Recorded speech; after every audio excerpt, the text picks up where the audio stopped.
할렐루야. 우리 오늘은 옆에 분에게 이렇게 한번 인사하도록 하겠습니다. 새롭게 시작합시다. 여러분, 지난 금요일 여러분 밤늦게까지 있으시면서 응원하셨습니까?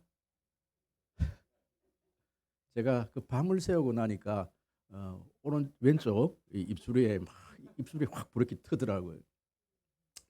저는 그 경기를 보면서 누구를 봤느냐면 참 벤투 감독이 걱정이 되더라고요. 혹시 이 경기에 지면 우리 벤투 감독이 또 경질이 될 텐데 마음이 조마조마하는 마음으로 그 경기를 응원했습니다. 이 경기 이기게 하여 주옵소서. 여러분 2002년도에 참 이 우리나라에는 걸출한 그런 리더자가 축구에서 리더자가 한 분 있었습니다. 누굽니까? 히든크라는 감독이죠. 참 이 감독께서 참 우리나라에 많은 그런 어떤 좋은 영향력을 끼쳤습니다. 리더십에 있어서. 그 이후에 그런 어떤 좋은 리더자가 없어서 참 많은 한국의 축구에 많은 어려움을 겪었는데 이번에 또 좋은 감독 히딩크 감독이 참 축구를 잘 이렇게 우리나라 축구를 또 많이 또 업그레이드 시켜 놓았습니다. 그런데 이 경기에 지고 나면 저 감독이 또 경질이 될 텐데 참 걱정을 많이 했어요. 얼마나 다행인지 모릅니다. 참 리더자가 참 중요하다 그런 생각이 되어집니다.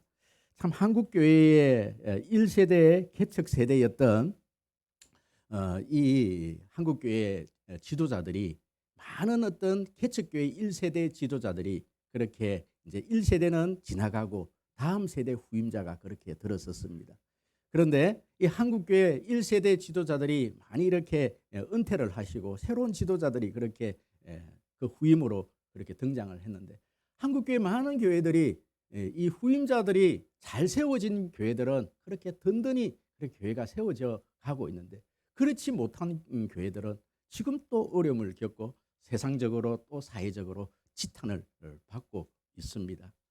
여러분 명성교회 같은 경우는 이 후임자를 아들로 그렇게 세습을 했다라는 그런 어떤 이유로 세상으로부터 많은 지탄을 받는 그런 계기가 되었고요.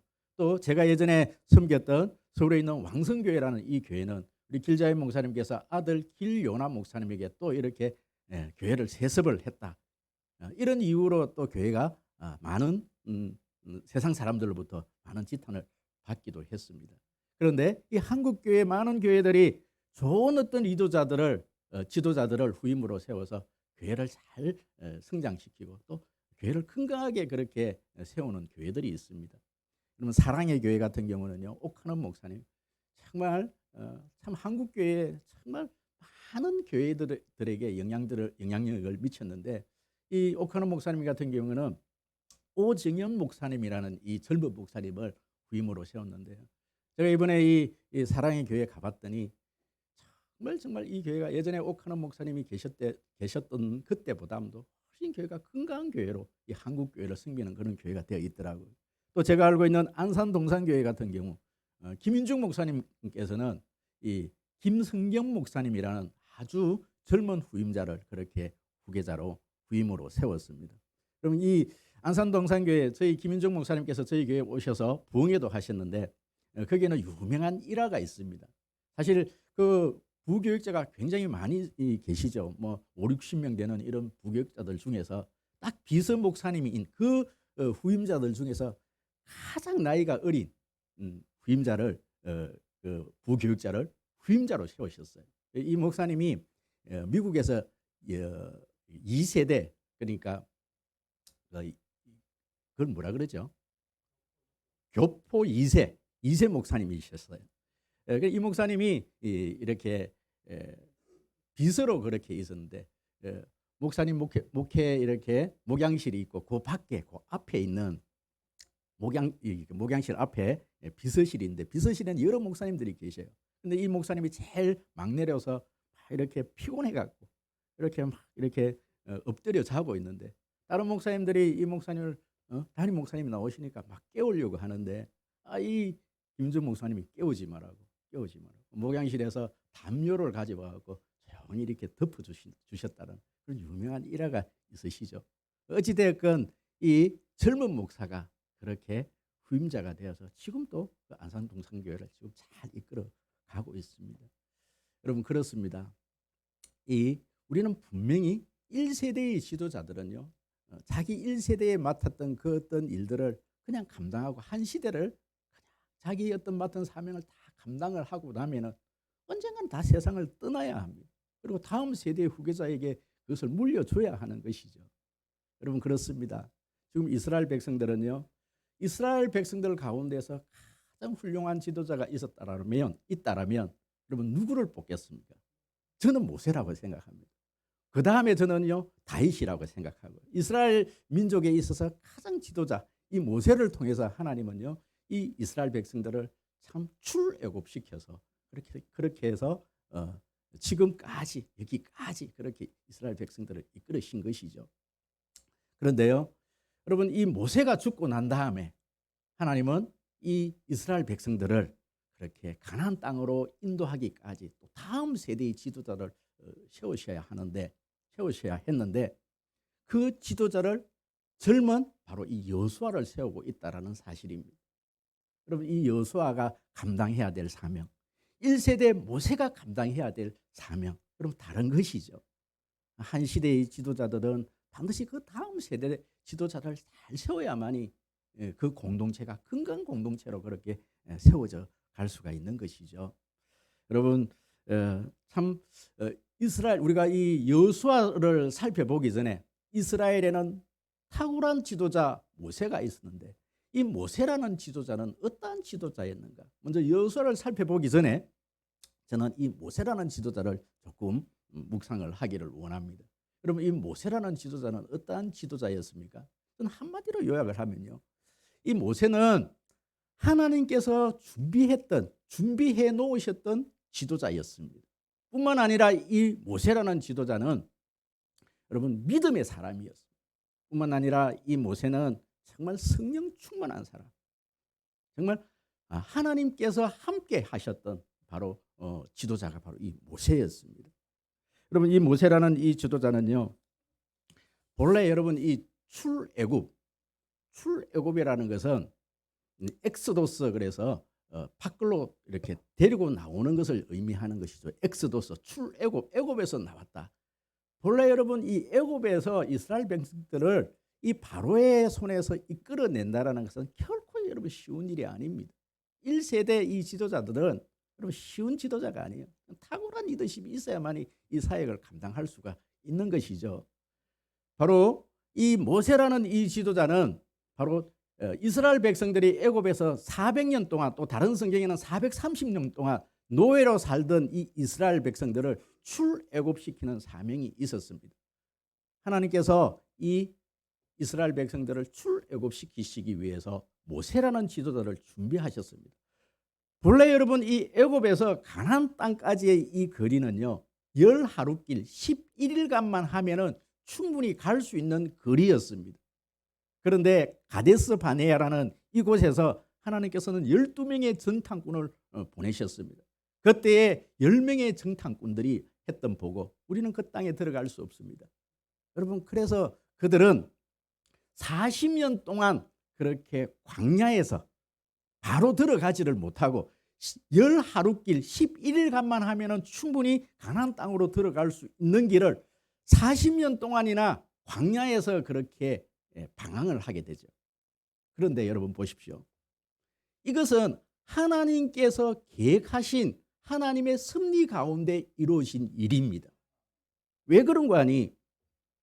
본래 이 모세라는 이 리더는요, 바로의 딸의 양자로 들어가서 왕궁에서 그렇게 생활을 했었습니다. 왕자로서 그렇게 살았던 사람이었습니다. 바로 하나님께서는 이 모세를 출애굽시키는데 리더자, 지도자로 세우시지 아니하시고 뭐 사람을 죽이고 여러 가지 그런 이유로 있겠지만 하나님께서는 이 모세라는 지도자를 출애굽시키는 리더자로 세우시기 위해서 미리 하나님께서는 40년 동안 이 모세를 광야에서 살게 하신 거예요. 나이 80이 될 때까지 광야에서 40년 동안 훈련을 시키신 거예요. 왜요? 하나님께서 이스라엘 백성들을 40년 동안 광야에서 그들을 이끌어야 할 지도자로 세우시기 위해서 하나님께서 이 모세를 준비하신 것이죠. 광야는 사람이 살 수 없는 곳입니다. 그 많은 대군을 이끌고 어떻게 광야에서 살아갈 수 있었을까요? 먼저 하나님께서는 이 모세를 준비하신 것이죠. 그래서 하나님은 이 모세를 미리 준비하셨다. 훈련시키신 이 모세를 하나님께서는 사용하신 것이죠. 뿐만 아니라 여러분, 이 모세는 어떤 사람이었는가? 성경에 보면 성경에 보면 이 모세는 하나님과 대면한 지도자였다. 신명기 34장 10절에서 12절에 보니까 여기 보시면 그 후에 이스라엘에 모세와 같은 선지자가 일어나지 못하였나니 모세는 여호와께서 대면하여 아시던 자요 여호와께서 그를 애굽 땅에 보내사 바로와 그의 모든 신하와 그의 온 땅의 모든 이적과 기사와 모든 큰 권능과 위엄을 행하게 하심에 온 이스라엘의 목전에서 그것을 행한 자이더라. 여러분, 하나님과 대면했다. 하나님과 독대한 그런 어떤 지도자였다. 보통 지도자는 하나님을 만날 수가 없어요. 하나님을 대면할 수가 없습니다. 하나님과 대면했던 사람이 바로 이 모세였습니다. 여러분, 이 모세는 그런데요, 이 모세는 끝까지 사명을 다했던 그런 사람이었습니다. 신명기 32장에 보면 하나님께서 이 모세에게 너는 더 이상 가나안 땅으로 이스라엘 백성들을 이끌어 가지 못할 것이다. 그렇게 말씀을 하셔요. 그 이유에 대해서는 이렇게 말씀하십니다. 모세가 신 광야에 있는데 가데스의 머리바에서, 여러분, 이스라엘 백성들이 물이 없다고 하면 광야에서 물이 없으면 죽어요. 물이 없다고 우리에게 물을 달라고 했어요. 물을 안 주면 이 모세에게 돌을 쳐서 돌을 던져서 죽이려고 하는 겁니다. 그때 하나님께서 모세가 하나님께 기도를 하죠. 하나님, 이 백성을 죽일 수가 없어. 하나님, 물을 달라고. 그때 하나님께서 모세에게 이런 이야기를 합니다. 바위를 쳐서 물을 내줘라. 물을 내어 주어라. 여러분, 그때 모세가 그냥 하나님께서 시키는 대로 그냥 바위를 쳐서 물을 내주면 되는데 좀 화를 냈어요. 이 바위를 두 번 치면서 내가 너희를 위해서 물을 내랴. 내가 너희를 위해서 물을 내랴. 이렇게 이야기를 해요. 근데 하나님은 모세가 딱 한 번의 실수, 그것 때문에 너는 이 이스라엘 백성들을 가나안 땅으로 이제 인도하지 못할 것이다. 가나안 땅에 가기 전에 네가 죽을 것이다. 여러분, 모세의 입장에서는 이것은 얼마나 억울한 일인지 몰라요. 딱 한 번 실수했는데. 내가 이렇게 광야에서 40년 동안 이들을 일으키면서 죽을 고생을 했는데 하나님, 내가 너무 억울하지 않습니까? 하나님, 저 억울해요. 제가 이스라엘 백성들을 데리고 가나안 땅에 들어가게 해주세요. 여러분, 이렇게 기도할 뻔도 한데, 여러분, 이 모세는 여러분, 이 비스가 산에서 그렇게 마지막 그 어떤 죽음을 맞이할 때까지 모세는 끝까지 사명을 감당하는 그런 자였습니다. 신명기가 뭡니까? 하나님의 명령을 설교했던 내용인데 끝까지 설교 사역을 감당하면서 끝까지 최선을 다해요. 여러분, 이 지도자는요, 자기에게 맡겨진 그 사명이 있는 겁니다. 다윗이라는 지도자, 정말 모세 다음으로 이스라엘 백성들에게 가장 위대했던 이 다윗. 이 모세는 하나님께 이런 기도를 했어요. 하나님, 내가 하나님을 위해서 성전을 좀 짓고 싶습니다.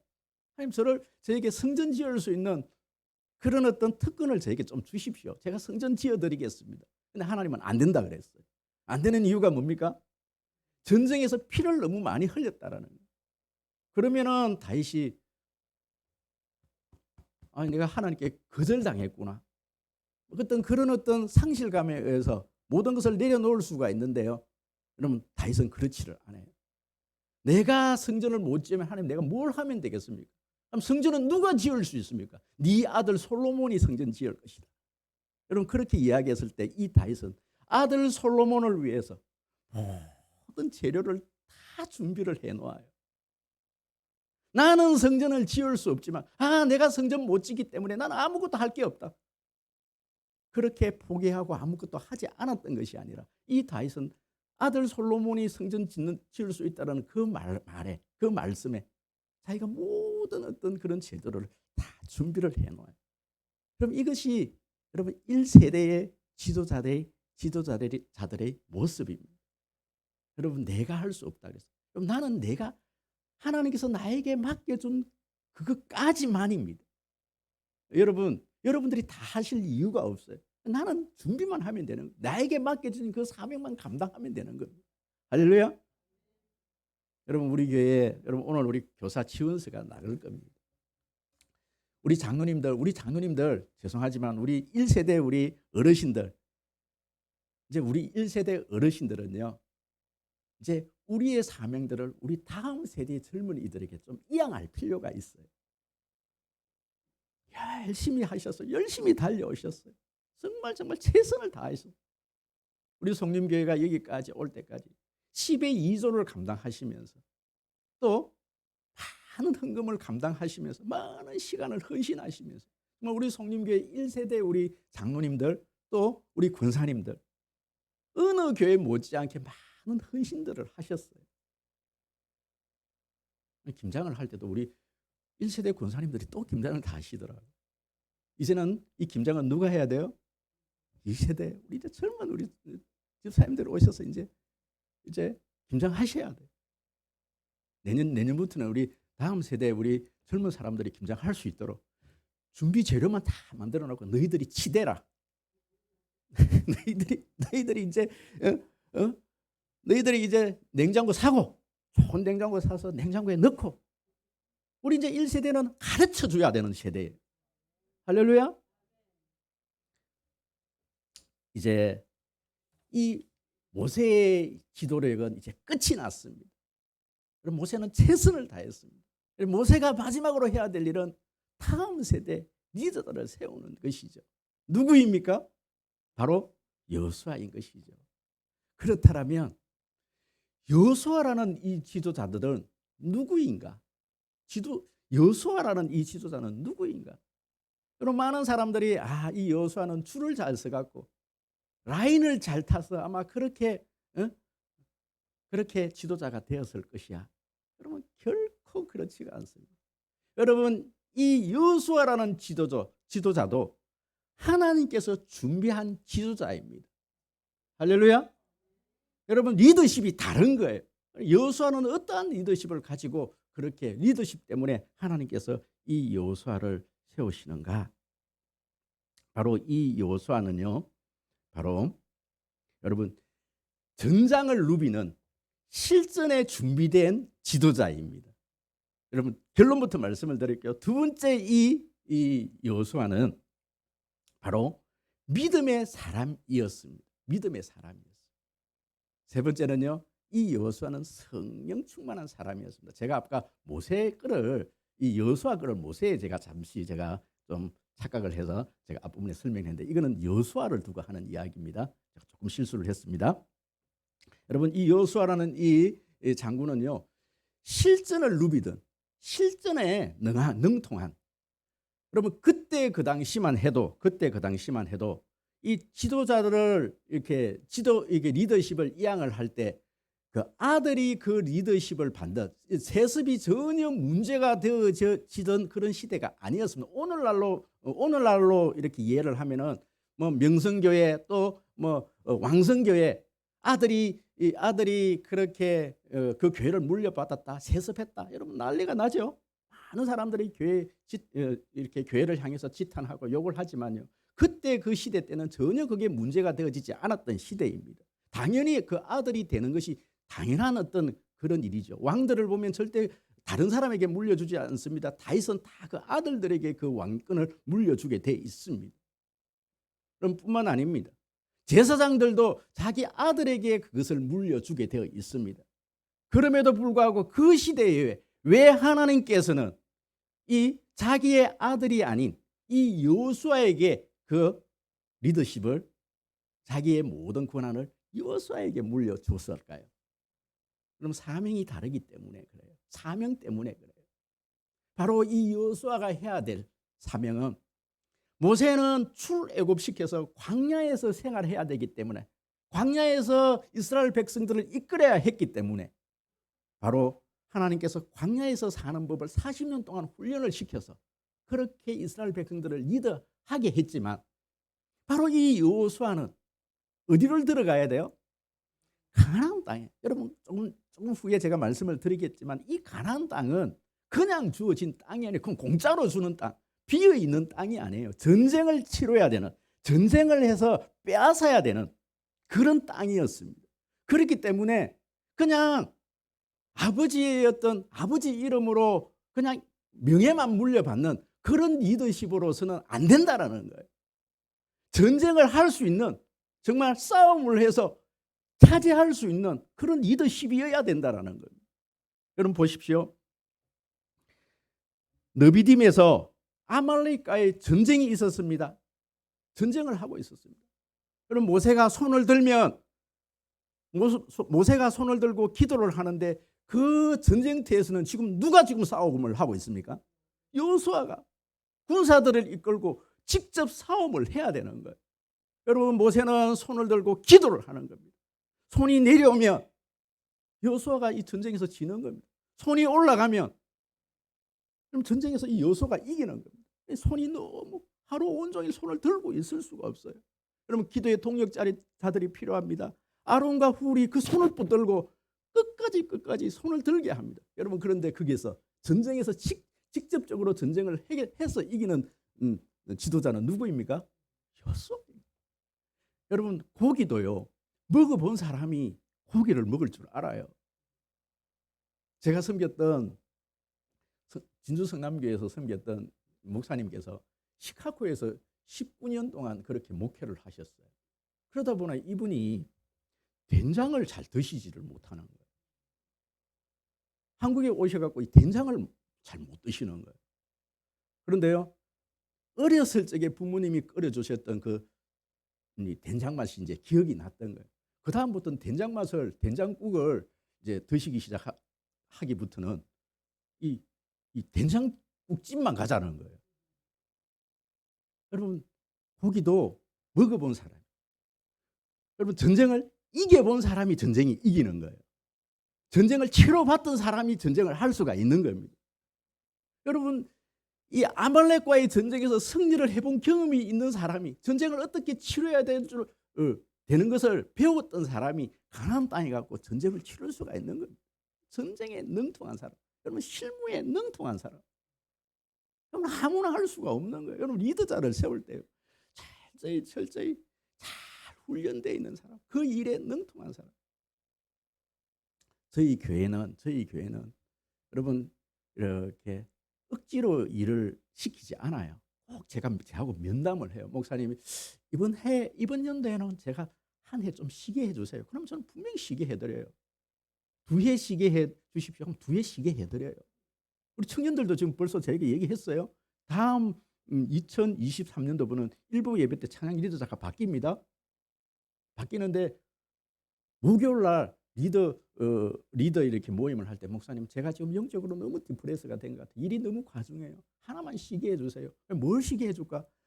일부 예배 찬양하는 거 좀 쉬게 해주세요. 그래 쉬어라. 여러분 실무예요. 능한 사람, 여러분 그것을 할 수 있는 사람, 그 사람이 그 일들을 감당해야 합니다. 그리고 먼저 했던 사람이 이렇게 하는 것이야. 여러분 우리 많은 권사님들이 또 저에게도 몇 분 권사님들이 말씀을 해주셨어요. 그럼 그 권사님은 뭘 해야 되느냐? 자기가 이때까지 해왔던 그 일들을 매뉴얼화 시켜야 돼요. 1번, 2번, 3번 이렇게 이것 하는 거, 이것 하는 거, 이 봉사는 이렇게 하는 것을, 그것을 해서 다음에 봉사자에게, 리더자에게 그것을 가르쳐줘야 되는 거예요. 그것까지 해야 사명을 감당하는 겁니다. 실무를 할 수 있는 리더자여야 된다는 거예요. 할렐루야. 두 번째, 여러분 이 여호수아는 어떠한 사람인가? 여러분 믿음의 사람인 겁니다. 여러분 가데스 바네아에서 하나님께서 12명의 족장을 저 미리 가야 될 그 땅을 탐지하게 했어요. 10명의 그 어떤 족장들은 도저히 갈 수가 없다. 우리의 밥이다. 우리는 메뚜기와 같다. 저기는 네피림이라는 그런 거대한 어떤 거인들이 있어서 우리는 도저히 갈 수 없는 땅이다. 그래? 여러분, 누가 갈 수 있다고 이야기합니까? 민수기 14장 9절에 보니까 이 땅 백성들을 두려워하지 말라. 그들은 우리의 먹이라, 우리의 밥이라. 그들의 보호자는 그들에게서 떠났고 여호와는 우리와 함께 하시느니라. 그들을 두려워하지 말라. 이 말을 했던 사람이 누구입니까? 여호수아와 갈렙입니다. 하나님께서는 이 10명의 보고 때문에 40년 동안 그들을 못 들어가게 해서 그들을 광야에서 다 죽게 만들어 버렸습니다. 유일하게 가나안 땅에 들어갔던 사람은 그때 나이 20살 여호수아와 갈렙밖에 없는 거예요. 하나님께서 우리와 함께 하시면 우리가 그곳으로 갈 수 있습니다. 여러분, 가나안 땅은요 믿음으로 가는 땅이에요. 할렐루야. 믿음으로 이끌어야 되는 공동체가 교회 공동체인 겁니다. 뿐만 아닙니다. 여러분, 이 여호수아는 그냥 지도자가 된 게 결코 아니에요. 출애굽기 24장 12절에 보면 여호와께서 구름 가운데 모세를 부르실 때 항상 하나님께서는요 이스라엘 백성들이 구름 가운데 성막 가운데 구름이 성경에서 구름이 상징하는 것은 하나님의 임재를 상징하는 겁니다. 해막에 구름이 이렇게 드리워져 있으면 거기서 하나님의 임재가 있는 거예요. 해막에서 모세가 그곳에서 하나님과 만나고 있을 때 출애굽기 24장 12절에 보니까 하나님께서 이 모세를 부르실 때 하나님은 이 모세는 꼭꼭 데려갔던 지도자가 있었습니다. 여호수아를 데리고 가는 거예요. 여러분, 그때에 다른 어떤 사람들은 아무도 없을 때 이 여호수아는 모세가 하나님과 독대하고 있을 때 성막 밖에서 해막 밖에서 늘 끝까지 기다리고 있었던 사람이 여호수아인 겁니다. 할렐루야. 여러분, 방위들 있잖아요. 방위들. 여러분, 방위 아시죠? 방위. 군대에서 방위는요 12시 오후 요즘 몇 시입니까? 6시 땡 하면 집에 다 가요. 그런데 진짜 군인들은 언제까지? 여러분, 군대 제대할 때까지 그냥 군대에 머무르는 거예요. 그럼 사역자들을 보면 여러분 6시 땡 하고 여러분 하면 가는 사역자 여러분 하나님께서 담임 안 맡기시더라고요. 예전에 부교육자로 있을 때 퇴근 시간만 6시 딱 기다리고 아침 9시 출근 시간 아침 9시 딱 맞춰서 그렇게 오는 그 부교육자들 제 친구들 지금 또 그런 친구들 많이 있는데 그 친구들에게는 하나님께서 담임을 안 맡기셔요. 그럼 출근 시간이 9시이지만 언제나 담임 목사님보다 먼저 와서 8시 반에 와서 기도하고 서류 준비하고 담임 목사님이 퇴근을 하셨어요. 그리고 일이 있으면 9시, 10시까지 그 일이 끝날 때까지. 그럼 목회라는 것은 제가 목회를 해보니까 목회라는 것은 시간이 없어요. 새벽 1시, 2시 돼서 목사님 우리 아버님 지금 임종이 가까워왔어요. 빨리 와주세요. 새벽 1시든 2시든 뛰쳐나가야 되는 거예요. 여러분, 많은 목사님들이 월요일을 쉬는 날이에요. 여러분, 목사님들 쉬어야 돼요. 쉬어야 됩니다. 목사님들 이게 원칙이에요. 하지만 목사도 쉬어야 돼요. 하지만 제가 이렇게 목회를 해보니까 월요일이 공식적으로는 쉬던 그런 날이지만 쉴 수가 없어요. 장례가 나면 월요일 또 일을 해야 되는 거예요. 그 다음날 그날은 월요일 못 쉬었으면 그 다음날 조금 오전에 화요일날 쉬면 되는 거예요. 끝까지 장막을 떠나지 않고 하나님의 임재를 경하고 밤새도록 기도하고 이랬던 여호수. 하나님께서 이 여호수아를 하나님께서 지도자를 세우시는 것이죠. 할렐루야. 그렇다면 바로 여호수아의 사명이 무엇인가?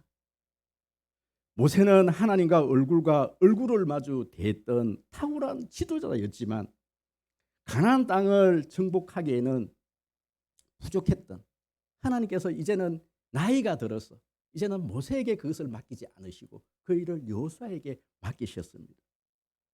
하나님은 모세의 종이었던 여호수아에게 바로 가나안 땅을 정복할 수 있도록 가나안 땅을 정복하는 사명을 주셨습니다. 할렐루야.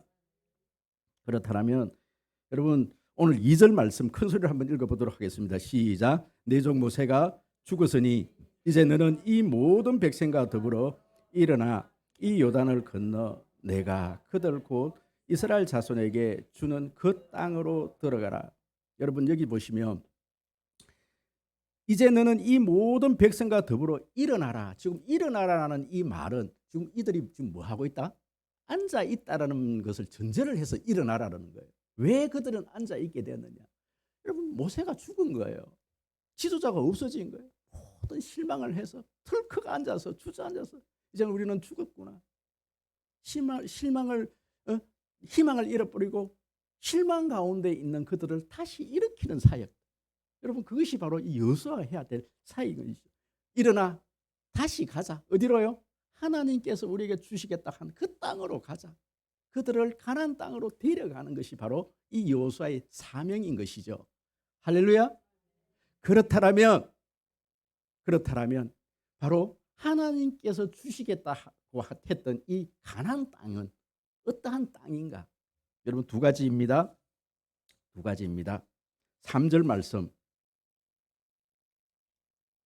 3절 말씀. 내가 모세에게 말한 바와 같이 너희 발바닥으로 밟는 곳은 모두 내가 너에게 주었노니. 여러분 잘 보십시오. 주었대요. 이 땅은요. 여러분 하나님께서 그들에게 주신 땅이에요. 예전에 주었던 땅이란 말씀이에요. 이 말씀이 무슨 말씀이냐? 이 말씀은 창세기 13장 14절 15절 말씀. 너는 눈을 들어 너 있는 곳으로 북쪽과 남쪽과 그리고 동쪽과 서쪽을 바라보라. 보이는 땅을 내가 너와 네 자손에게 주리니 영원히 이르리라. 창세기 17장 8절. 내가 너와 내 후손에게 내가 그려하는 이 땅 곧 가나안 온 땅을 주어 영원한 기업이 되게 하고 나는 그들의 하나님이 되리라. 여러분 창세기 13장에서 하셨던 이 말씀은 누구에게 하셨던 말씀입니까? 아브라함에게 주신 말씀이에요. 여러분 이스라엘의 조상은 아브라함입니다. 우리 인류의 조상은 아담이고요. 이스라엘 백성들의 조상은 아브라함이에요. 처음에 아브라함부터 시작하는 거예요. 하나님께서는 자기의 조상인 처음 사람이었던 이 아브라함에게 미리 그 땅을 주겠다. 그 땅이 지금 이 땅이에요. 가나안 땅. 미리 준 땅이란 말씀입니다. 이 약속을 누구에게 또 하셨습니까? 이삭에게 하신 거예요. 야곱에게 그 약속을 하신 거예요. 이 약속대로 하나님께서 아브라함에게 어느 날 아브라함에게 밤에 이 아브라함을 데리고 나고 캄캄한 이 밤에 이 아브라함을 데려가고 너 저 하늘을 봐라. 무뼈를 봐라.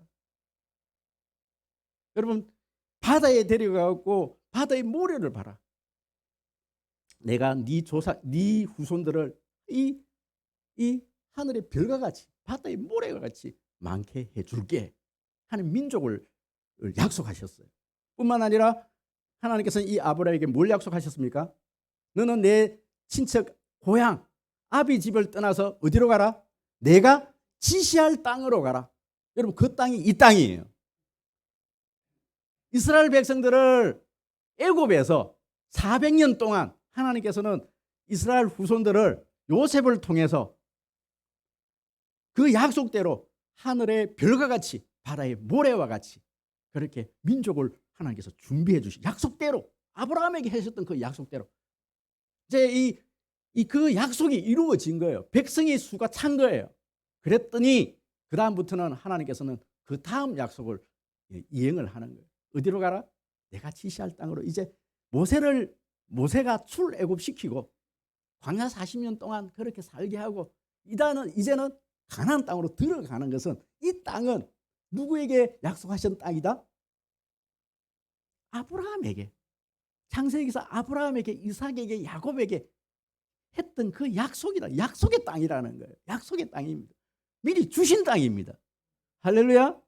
뿐만 아닙니다. 그러나 이 가나안 땅은 하나님께서 주신 땅이지만 아직 이미 주신 땅이지만 아직 정복되어지지 않는 땅입니다. 여러분, 이미와 아직, 이것은 무슨 개념입니까?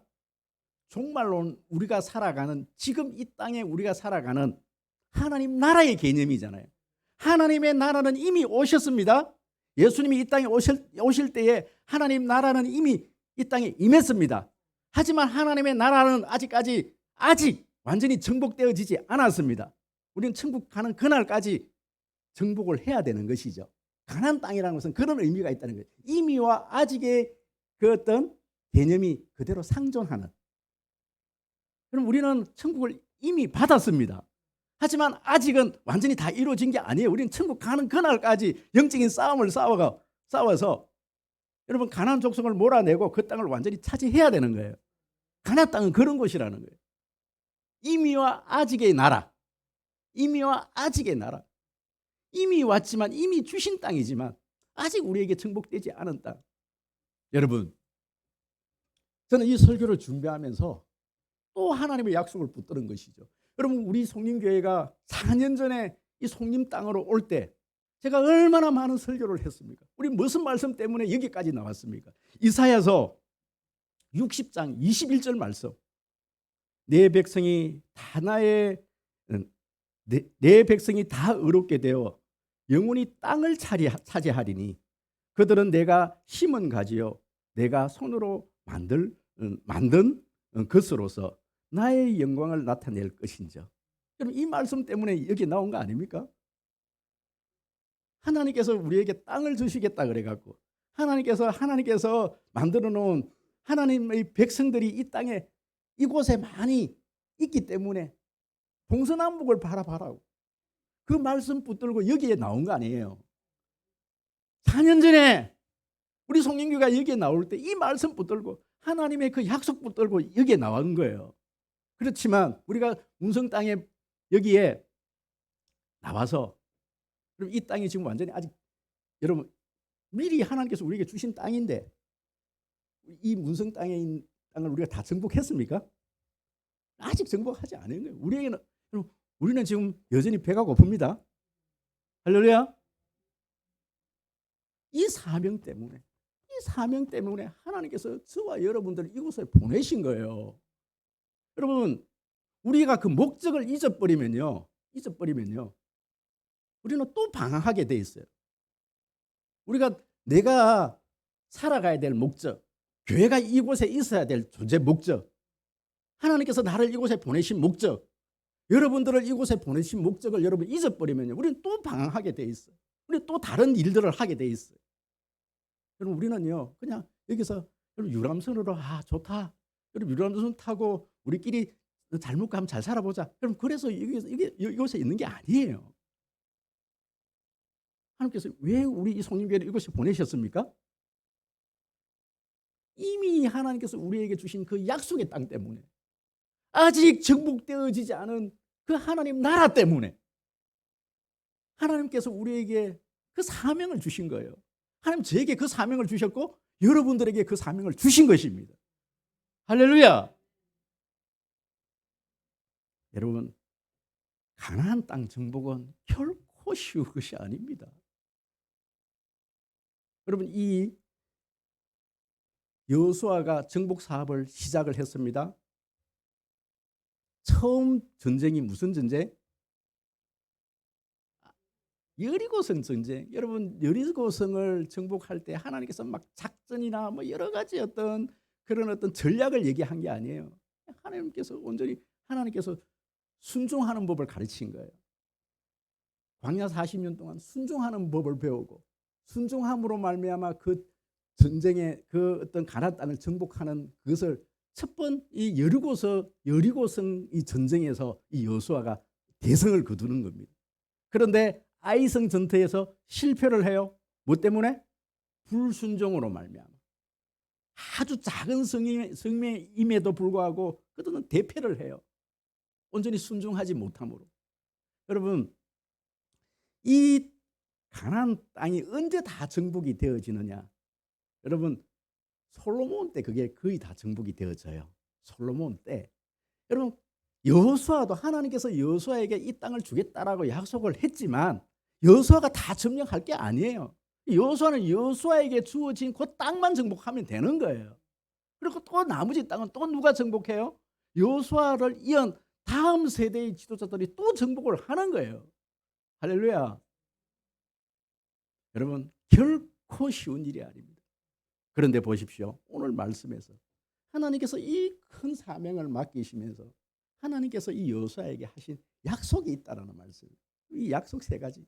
이 약속 세 가지만 해도 또 제가 정말 또 한 번의 설교를 더 해야 되는데 일단은 제가 요약만 해드리겠습니다. 여러분, 그것이 무엇입니까? 모세가 말한 대로, 모세의 말대로 그들이 발바닥으로 밟는 곳을 다 주겠다라는 겁니다.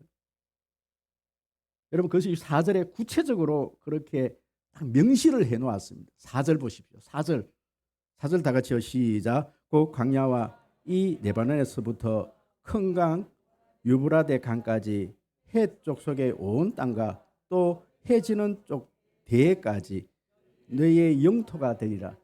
여러분, 남쪽, 북쪽, 동쪽, 서쪽 하나님께서 그 지역까지 구체적으로 요 땅이 너희 땅이 될 것이다. 하나님께서는 구체적으로 딱 지역까지 딱 자로 재는 듯이 재어갖고 이 땅은 너에게 준 땅이다. 이 땅을 네가 다 밟아라. 할렐루야. 그럼 우리가 왜 땅을 밟아야 됩니까? 그럼 왜 세 군데나 가서 제가 이 지금 땅을 밟고 있습니까? 매주일마다 매주 전도를 하면서 땅을 밟습니까? 그럼 땅을 밟아야 되는 거예요. 내가 가고 싶은 땅. 여러분, 혹시 여러분 사고 싶은 땅이 있습니까? 여러분, 그 땅에 가고 여러분, 여기 어떤 사장님이 계신데요. 이 사장님은 공장 하나 짓기 위해서 그 땅을 수십 번 가갖고요. 어떤 교회는 전 교인이 가고 남자들 장로님들이 가고 거기 가고 오점을 샀대요. 자기 땅이라고 영역 표시를 했다라는 거예요. 여러분, 내가 사고 싶은 땅, 내가 갖고 싶은 땅, 그냥 막연히 그냥 기도해서 될 게 아니고요. 가서요, 오줌이라도 사야 되는 거예요. 또 보고. 계속 땅을 봐야 되는 거예요. 땅을 봐야 돼요. 밟아야 되는 거예요. 밟아야 돼요. 구하고 구했으면 찾아야 되는 거예요. 안 열리면 어떻게 해요? 두드려야 되는 거예요. 두드려야 돼요. 기도만. 아니에요. 기도를 했다라면 찾아야 되는 거예요. 인터넷에서 들어가고 여러분, 인터넷에서 들어가고 여러 땅들을 봐야 되는 거예요. 여러 땅들을 봐야 되는 거예요. 땅만 볼 뿐입니까? 그것이 그 주인하고 계약을 하려고 하면 온갖 조건에 안 맞아서 이래서 안 되고 저래서 안 되고 그러면요, 또 협상을 하고 또 두드리고. 두 번째입니다. 하나님은 여호수아에게 평생 그를 떠나지 않겠다고 약속을 하십니다. 여러분 보십시오. 5절 큰 소리를 한번 읽어보도록 하겠습니다. 시작. 내 평생에 너를 능히 대적할 자가 없으리니 내가 모세와 함께 있었던 같이 너와 함께 있을 것임이니라. 내가 너를 떠나지 아니하며 버리지 아니하여. 그럼 여기서 중요한 말씀. 내가 모세를 떠나지 아니한 것 같이 내가 너도 떠나지 아니할 것이다. 여러분, 모세가 그렇게 탁월한 지도력, 지도자, 그렇게 위대한 지도자가 될 수 있었던 것은 모세가 잘난 게 아니에요. 이 모세와 누가 함께 있었기 때문에? 하나님. 제가 모세의 지팡이라는 이 제목으로 여러분들에게 말씀을 드렸어요. 모세의 지팡이의 능력이 있는 게 아니에요. 이 지팡이를 던지라 그랬을 때 뱀이 되고 집으라 그랬을 때 여러분, 뱀의 꼬리를 집었는데도 여러분 이 지팡이가 됐을 때 이것은 뭘 상징하는 겁니까? 하나님이 너와 함께 하겠다는 상징이거든요. 이 모세의 지팡이에 하나님의 능력이 함께 하겠다라는 거예요. 모세의 지팡이의 능력이 있는 게 아니에요. 홍해 바다를 갈랄 때 이렇게 모세의 지팡이가 갈른 게 아니에요. 누가 갈르신 거예요? 하나님이 하셨죠. 너 지팡이를 들으라, 물을 향해서 외쳐라. 그랬을 때 지팡이의 능력이 있는 것이 아니라 하나님께 능력이 있는 것이죠. 모세와 함께 하셨던 것처럼 내가 너와 함께 하겠다. 내가 너를 떠나지 아니할 것이다. 여러분 보시면요, 창세기 39장 2절에 여호와께서 요셉과 함께 하시니 그가 형통하니라. 사무엘하 5장 10절에 여호와의 하나님 여호와께서 함께 계시니 다윗이 점점 강성하여 가니라. 마태복음 28장 20절에 볼지어다 내가 세상 끝날까지 너희와 함께 있으리라. 하나님이 함께 하는 자이어야 합니다. 내가 능력이 있는 게 아니에요. 나는 아무 능력이 없어도요, 하나님이 나와 함께 해주시면 되는 거예요. 여러분, 그렇기 때문에요, 여러분, 연말이 되어지면 집사님, 우리 선생님, 교사 이거 좀 하시죠.